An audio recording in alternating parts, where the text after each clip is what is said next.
우리의 표적이 보이지 아니하며 이 문제가 가장 심각했다는 것입니다. 하나님이 안 계신 거예요.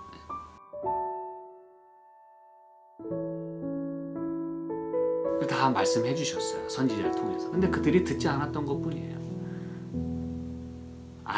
말씀을 안 해주셔서 몰랐던 게 아니라 듣지 않아서 몰랐던 것이죠. 이게 여러분 그 얘기입니다. 하나님은 그렇게 우리를 여기 이제 2절에 말씀한 것처럼 옛적부터 얻으시고 구속하사 주의 기업의 지파로 삼으신 주의 회중을 기억하시며 주의 거하신 시온산도 생각하소서. 여러분 하나님은 이 예레미야 29장 여러분 참 약간 좀 살펴볼까요? 예레미야 29장 10절부터 보면 나 여호와가 이같이 말하노라 바벨론에서 70년이 차면 내가 너희를 권고하고 나의 선한 말을 너희에게 실행하여 너희를 이곳으로 돌아오게 하리라. 이게 이제 여러분 하나님의 마음입니다. 하나님의 뜻이고 계획이고 그러면서 나 여호와가 말하노라 너희를 향한 나의 생각은 내가 하나니 재앙이 아니라 곧 평안이요 너희 장래와 소망을 주려 하는 생각이라. 이 원문에는 장래와 소망을 주려 하는 생각이라 그렇게 돼 있어요. 미래와 희망을 주려 하는 그 마음이 바로 하나님의 생각이라는 것입니다, 여러분. 그래서 전심으로 나를 찾고 찾으면 나를 만나겠다. 여러분. 그래서 이토록 여러분 하나님께서는 생각하시고 권고하시고 기억하시고 또 구원하기를 원하시는 것이에요. 그런데 문제는 우리가 그것을 깨닫지 못하거나 받지 않거나 마음에 두거나 또 하나님을 신뢰하거나 또 순종하지 않기 때문에 이런 일이 발생하는 것입니다. 까닭이 거기에 있는 것이에요. 이유 모를 이런 그 파멸은 없습니다, 여러분. 심판은 여러분 매우 공정하고 매우 분명합니다. 언약의 근거에 있고 책에 근거했어요. 마음대로 그냥 하나님이 하고 싶은 대로 하는 게 아니에요. 거기에는 반드시 까닭이 있고 이유가 있다는 사실입니다. 그래서 우리는 주께서 어찌하여 라고 그렇게만 우리가 따질 것이 아니라 나는 어찌하여 이런가 라고 우리는 물어야 한다고 제가 말씀드린 이유가 바로 여기에 있는 것입니다. 주께서 어찌하여 라고 우리가 물을 게 아니라 내가 어찌하여 이렇게 하고 있는가. 왜 우리에게는 선지자도 없고 9절의 초반에 우리의 표적이 보이지 않고 왜 우리에겐 표적이 없냐 이거예요. 우리는 그것을 슬퍼하며 그것을 따질 수 있어야 됩니다. 우리 자신에게 그 질문을 던져야 하는 것이죠. 이 부분에 대해서 우리는 분명한 대답을 할 수 있어야 합니다. 우리의 표적이 보이지 아니하면 여러분 제가 이제 마지막 부분에 이 말씀을 드릴 거예요. 우리의 표적이 보이지 않는다 그랬는데 심지어 여러분 4절에 보면 주의 대적이 시편 74편 4절 주의 대적이 주의 회중에서 헌화하며 자기 길을 세워 표적을 삼았으니 그랬어요. 여러분 지금 이 원수들이 그렇게 침입해가지고 황폐하게 만들고 좀 하나님의 전이 더럽혀졌어요. 그렇죠? 그런데 주의 대적이 이렇게 주의 회중에서 헌화하고 이렇게 하나님 백성들 아무 힘도 못 쓰고 이렇게 여기 보면은 원수들이 rolled 그래서 rolled 아주 사자가 으르렁거리는 것처럼 하나님 백성 사이에서 으르렁거리니까 다 그냥 엎어지는 것이죠. 그러면서 자기 길을 세워서 표적을 삼았다 그랬어요. 여러분 원수도 자기 길을 배너 여러분이 전쟁에서 배너는 굉장히 중요하다고 제가 일전에 여러 번 말씀드렸죠. 그렇죠? 그들의 신, 그들의 의지하는 것을 높이 드는 것이에요. 여러분 잘 기억하시기 바랍니다. 원수들도 자기 길을 세워서 표적을 삼았다 그랬어요. 사인을 삼았다 그랬어요. 굉장히 중요한 것입니다. 원수들도 심지어는 뭐가 있다는 얘기예요? 자기의 의지하는 신이 있고 높이는 게 있다는 거예요. 배너, 자기 기. 그거 의지하고 거기에 모이는 거예요. 단결하는 것입니다. 그런데 왜 우리에게는 표적이 보이지 않느냐 이것입니다, 여러분. 왜 우리에게는 길을 세워서 표적을 삼을 게 없냐 이것입니다. 지금 아삽은 그거를 지금 얘기하고 있는 것이에요. 물론 상황 자체가 다 우리가 이해 못할 일이 사실 많이 있고, 그리고 이렇게 하나님 백성이 힘도 못 쓰고 잡혀가게 되고 성소가 훼파되는 이 일이 우리 인간의 눈에는 이해 못할 일이에요. 그러니까 어찌하여 라고 울부짖습니다만, 지금 이 상황 가운데서 아삽은 분명하게 그 원인, 그 이유를 여기서 짚고 있는 것이에요. 왜 우리에겐 표적이 보이지 않냐 이거예요. 왜 없어요? 왜 보이지 않아요? 우리가 길을 세우지 못하기 때문에 그런 것이에요. 우리에게 기가 없기 때문에 그런 것이에요, 여러분. 높이 들 우리의 신념, 우리의 하나님, 우리의 신이 없는 것이에요.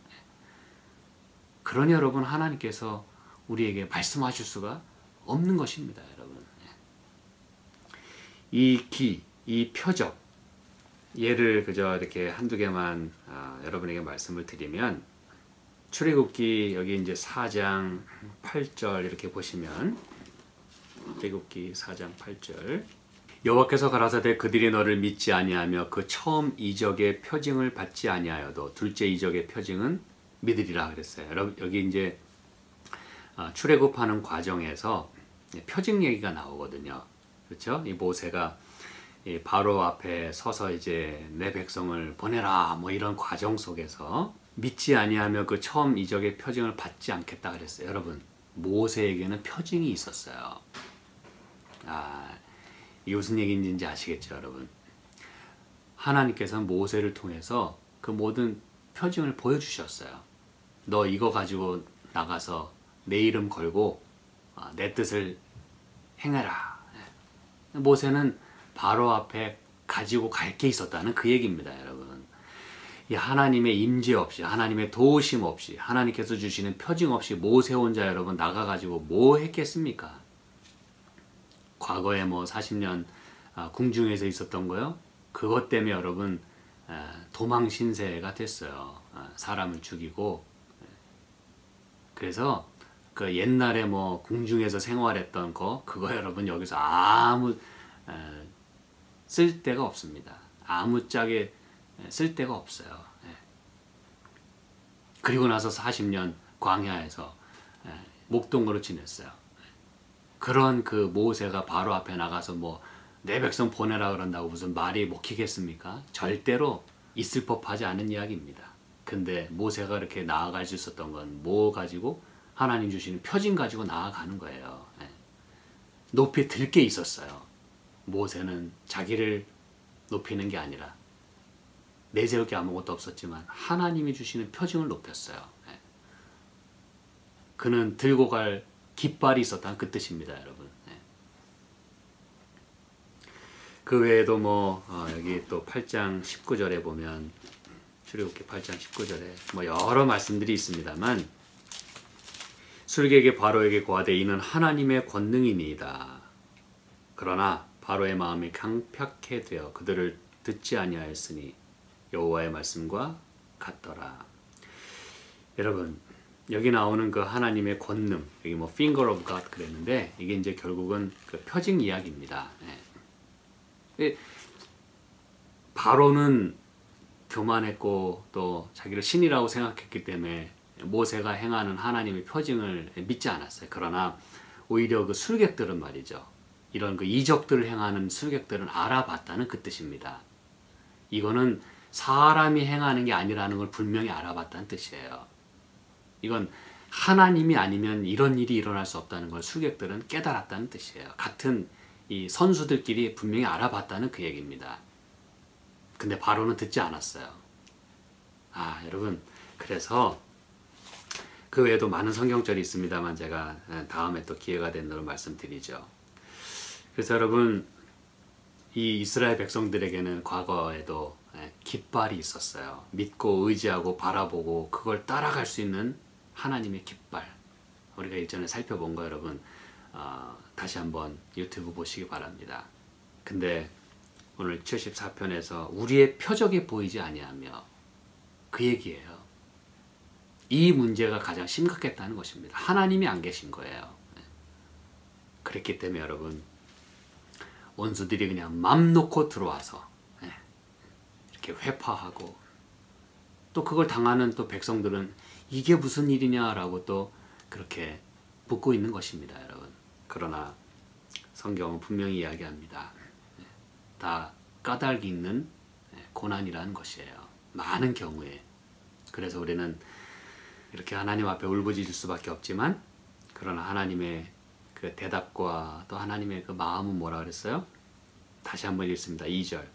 이쪽부터 얻으시고 구속하사 주의 기업의 지파로 삼으신 주의 회중을 기억하시며 주의 거하신 시온산도 생각하소서. 하나님은 다 계획을 갖고 계시고 생각하시고 기억하시고 구원하시는 분이세요. 그래서 영구히 파멸된 곳으로 주의 발을 드십소서. 하나님이 스텝인 하시는 것이죠. 그러면 되는 것입니다.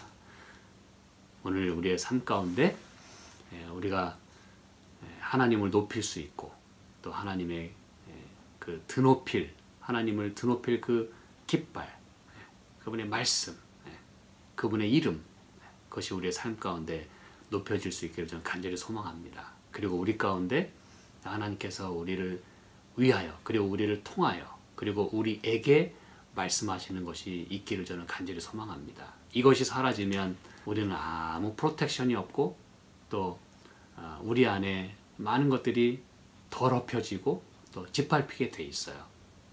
그래서 여러분, 하나님께 오늘 이 아삽의 기도를 드리시는 가운데 우리를 기억하시고 생각하소서. 주님께서 이제 내 삶 속에 들어와 주십시오 라고 기도하시는 가운데 하나님께서 인도하시고 또 우리를 지도하시는 그런 삶이 되기를 간절히 소망합니다. 함께 기도하실까요? 하나님 아버지, 저희의 삶이 때로 황폐되고 또 메마르고 또 때로는 망가진 그런 경우도 저희가 경험하게 됩니다. 이 상황에서 어떻게 일어날 수 있을까 우리가 주님 앞에 기도하며 또 슬퍼할 때가 있기도 합니다. 하나님, 저희를 도와주셔서 왜 우리에게 이런 일이 일어나는지에 대해서, 배후에 어떠한 세력들이 있는지를 우리가 기억하는 가운데 하나님께 손을 벌리고 하나님을 의지하고 하나님을 높이는 삶으로 인해서 주님께서 우리의 삶에 개입하시고 이 모든 것들을 인도해 주시기를 저희가 간절히 소망합니다. 오늘 하루도 주께서 우리의 삶을 그렇게 인도해 주시고 또 건강과 믿음을 지켜주시길 간절히 바라옵고 예수님의 이름으로 기도합니다. 아멘.